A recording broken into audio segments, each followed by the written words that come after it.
Hey everyone, welcome to another RealmSmith painting tutorial. This time around, we're going to be painting the Umber Hulk from the WizKids Nolzur's Marvellous Miniatures line from D&D. We're going to show you some simple techniques of how to get them done real quick, but make them look super impressive as a centerpiece on your table. Strap in, here we go.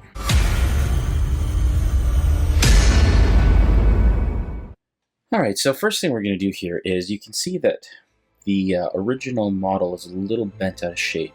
The mandible is actually coming a bit lower than the base. So all we're going to do is we're going to dip it in hot water. Obviously careful not to burn ourselves. Let it sit just for a sec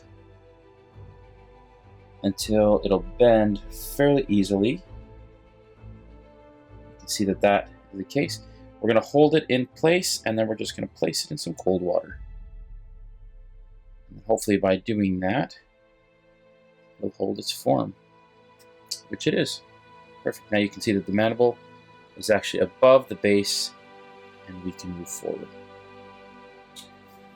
Next thing we're going to do is we're just going to clean up the model a little bit and prep it for painting. What I've got here is a Citadel mold line remover, and I'm just going to use that actually to go around the model and remove all these little mold lines that are left over from the molding process.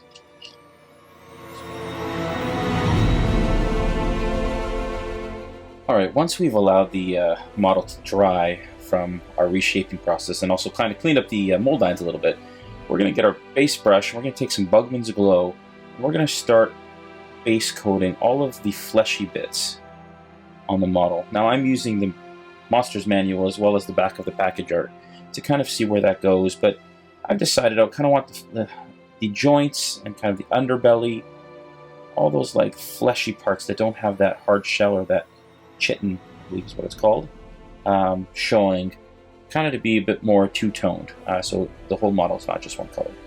Once we've base coated kind of the fleshy bits and allowed that to dry a bunch, and obviously we weren't very careful here because we are going to go over all of those areas with the base coat for the hard shell, which we're going to use base coat of XV88. Basically just going to go around the whole model and base coat the shell.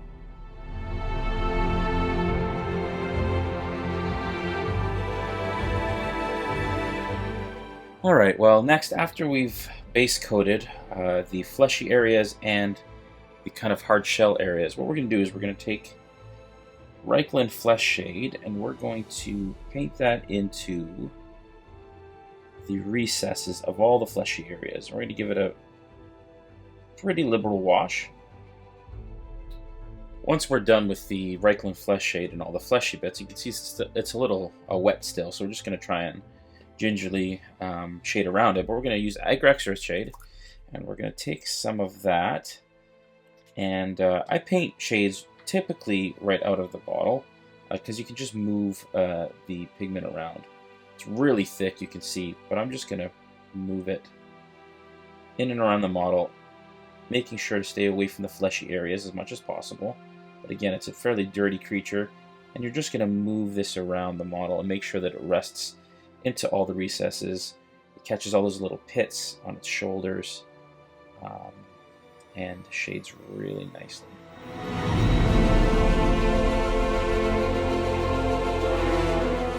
Now once the wash is dry, what we're going to do is we're going to take a little Averland Sunset and we're going to dry brush it onto the shell areas. And so what we have here is we're going to load our brush and then wipe most of it off on a piece of paper towel, and then we're going to lightly brush this over the whole area of the shell. What this will do is it's just going to catch the edges of the shell area and give us a really cool highlight. Alright, as you can see, we've now dry brushed that Averland Sunset over all of the shell area. We're getting this really cool kind of sickly tone to the shell. But now it's time to highlight the fleshy bits. And so we're going to get a little Cadian Flesh Tone, and water it down, and we're just going to go through here and we're going to pick out just the top edges of some of this fleshy area. And what we're doing here is we're just highlighting some of the sinew and the tendons and the muscles in this area, just to give it a bit more life. After highlighting the fleshy bits in between all the shell areas, we're going to add a bit of a red wash to those areas just to give it a bit more pop. Next, we're going to be using Ushapti Bone, which is a layer paint. We're going to use it as a dry brush effect. And basically what that's going to do is we're just going to highlight kind of the edges and the sharpest areas of the model just to bring out some of those highlights. And we're going to do that across the entire mini. But again, we're being a lot more selective here with where we place it.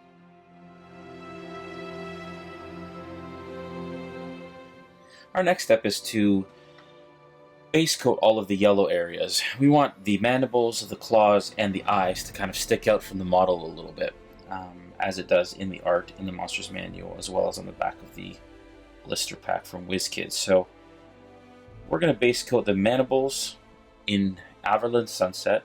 We're also going to base coat these eyes. We want to be careful not to go into the recess where the wash that we applied earlier did its work.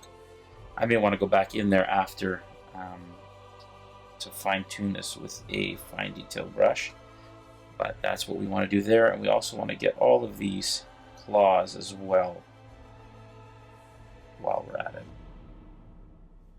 Now that we've painted the base coat on of yellow on all of the kind of mandibles and claws and sort of the features that we want to stand out on the model, what we're going to do next is we're actually going to wash these with an orange wash. We're going to give them a bit of a rich kind of orangey shade to them.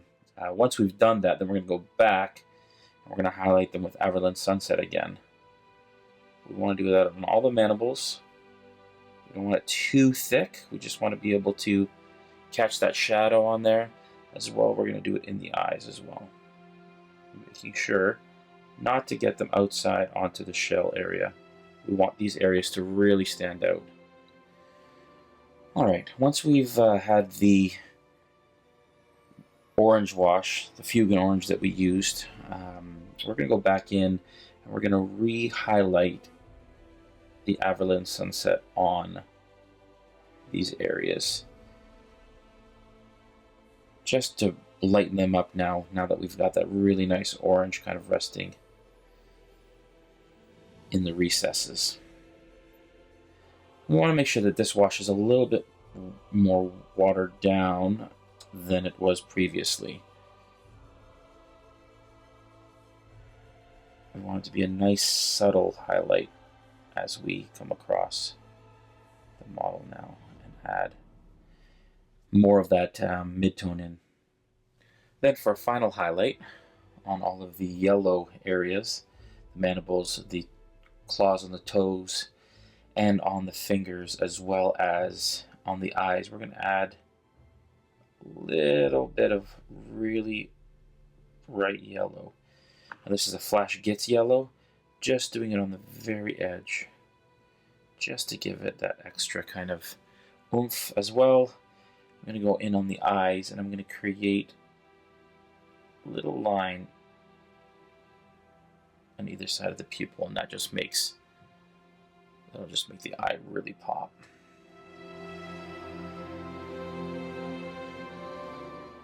We also want to make sure that we paint the other little black eyes. He has two dots in the artwork above his other eyes here. I think they're secondary eyes. I'm not sure, but we want to make sure that those are articulated there. Next, we're going to go ahead and we're going to base coat the base. And I've been using a lot of brown for a lot of the bases on these WizKids minis, but for this one, to provide a contrast to the predominantly brown tone of the mini, we're going to go with a gray base. I'm using Mechanicus Standard Gray for this. And we're just going to give a healthy base coat of that color to the base.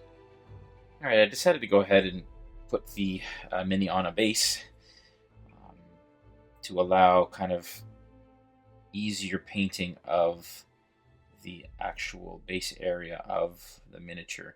I'm using a Drakenov Nightshade, which is a blue kind of wash. It's a dark blue wash, because I wanted to give the rock here a bit of character as well. I didn't want it to feel gray and kind of dead. I wanted to give it some color. Once that wash is dry, we're going to go ahead and just do a light dry brush of rust gray over the entirety of the base texture, being careful not to get it on the actual black area of the base itself. Then after we've sealed the Mini with a sealant to protect it, we're actually going to use a little bit of Citadel's Ard Coat. And what the Ard Coat is basically a gloss coat that will make whatever surface that you brush it on shiny. And I just really wanted these to kind of glisten, so we're going to do that to the mandibles. We're also going to do that to the claws. We want to make sure we do not get this anywhere you don't want it to shine, including all of the shell area, the hard area. I also want to get the eyes as well, because I want them to pop and shine. And here's one final look at our Umber Hulk.